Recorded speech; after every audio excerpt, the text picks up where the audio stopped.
y'all doing? Frank, did you know that Chris is wearing your hoodie today? No, I ain't see it. That's my guy though. You know, he can wear anything in the wardrobe. Frank, give me your thoughts, man. This is, I believe, your first championship game as an NFL player. Obviously, your first as a Kansas City Chief. When you look at it, when you know what happened last year, what are you telling yourself as you go into Sunday's game against the Titans? I mean, keeping the main thing. You know, you gotta stop the run. Gotta force as many third downs as possible, and you gotta execute. Championship football. You know, anytime championship football being played, you know, execution becomes key. The details, everything small, it becomes, you know, highlighted. So, you know, that's technique, fundamentals, playing sound defense, and knocking back. Got a great running attack. Everybody know what they're doing. They'll come in, they go try to run the ball 30, 35 times a game. They go try to get that boy to 200 yards, over 200 yards rushing. And, you know, the coordinator, Mike Vrabel, is a great coordinator. I mean, a great coach. He's been leading those guys all season, tough team. And that's what they built their front on. The offensive line, one of the better offensive lines our defensive line is going to play this year.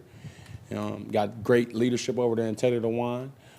Got some guys, Roger Saffold came over from the Rams, and he's been playing some great ball. They want to run the ball to the left side of their line mostly. So we know what to expect. It's Friday. I've been working for the last week, you know, well, not the last week, sorry, for the last few days getting this game plan, you say, since Monday. And we ready, man. We confident in everything, and we just want to go out there and have fun. Well, on top of that, look, you know, we keep it 100 for one another.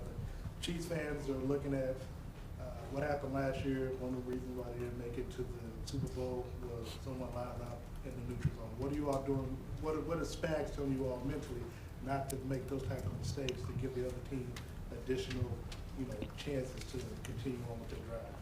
No, honestly, that's not something we even thinking about. If you line up, that's all, like you said, that's a mental mistake. That's something on yourself. You know, that's not you shoot yourself in the foot when you do things like that at the end of the day. It's football. The ball's right there, simple. The ball's there, you put your hand behind the ball, and you're on sides, you know? And that's kind of how I've been playing football. That's why I haven't lined up off sides all season, probably all my career. And if I jump off sides, that happens. That's them battle wounds. You know, it's okay to jump off sides, you know, from time to time as a defensive end, but lining up off sides, that's inexcusable.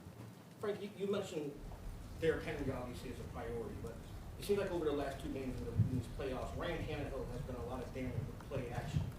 How do you tell your teammates and yourself to balance that aggressive nature against Henry, but also being aware to not get too aggressive so the play action doesn't hurt you? Yeah, like I said, man, your keys, you get lost when you see all the motions and you see all the stuff they do before the play, you know, and it's keying in on your man, one man. You defeat your man, you win that down.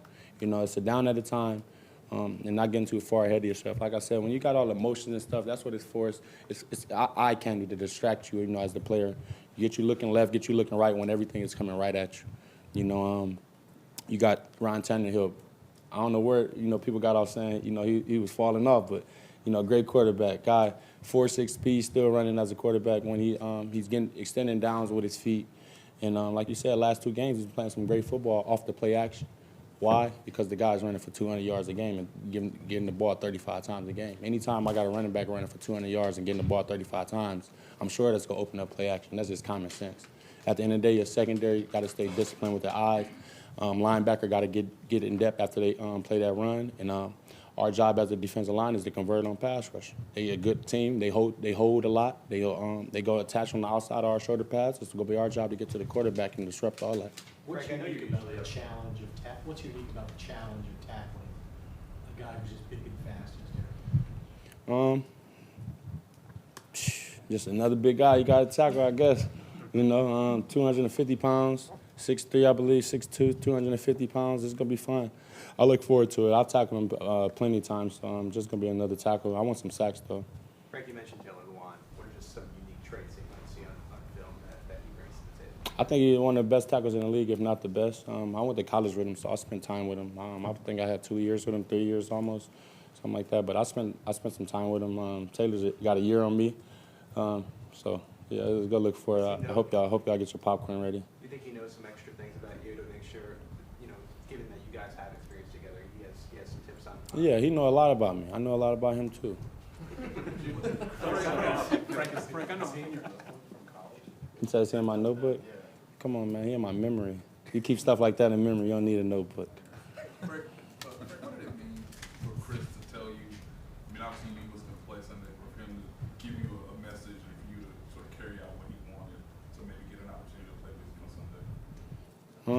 Man, Chris, my dog, man. It's unfortunate what happened in practice. You know how it went down, and you know just to have a guy like that who's been, you know, who's actually helped me, younger guy. You know what I mean? Year under me, but has helped me transition. Just and to see his knowledge, you know, of the game and how bad he wants to play and how bad he wanted to be out there with us last week. Man, it was devastating not to have him. You know, it was this close. It felt like, you know, it was that close. But just, you know, you gotta listen to your doctor sometimes. You know, they know what's best.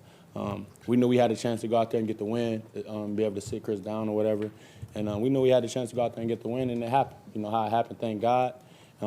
Chris been doing fine, been all smiles around the building. I can't tell you if he's going to play or not, but look forward to seeing that big old, you know, smile on Sunday. Hey, Frank, I know how competitive you are, so when you say that their offensive line is good, that actually catches my attention. What is it about their line that you respect? The things they get away with, the things they're able to do great, the things they're able to, how they make their mistake. I mean, how they make their corrections off of the mistakes, and the leader. Like I said, Taylor the one. That's their leader. And then you bring in experience in Roger Saffold. Roger Saffold's been a great player. And then you look across their whole line.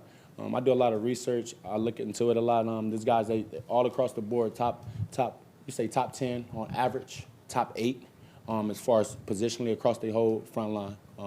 All the guys. I think the lowest ranked player is their guard, the right guard, number 64, and at the end of the day, it's just as far as execution, man. It's a good group, man. It's going to be a challenge. I think the game is going to be won up front. So when you look at the end result, you look at who did what and who didn't do it. It's going. I believe when you look at the result, just look at front, and you're going to see who won the game and who lost. Okay, thanks, guys. Thanks, Frank. Appreciate y'all.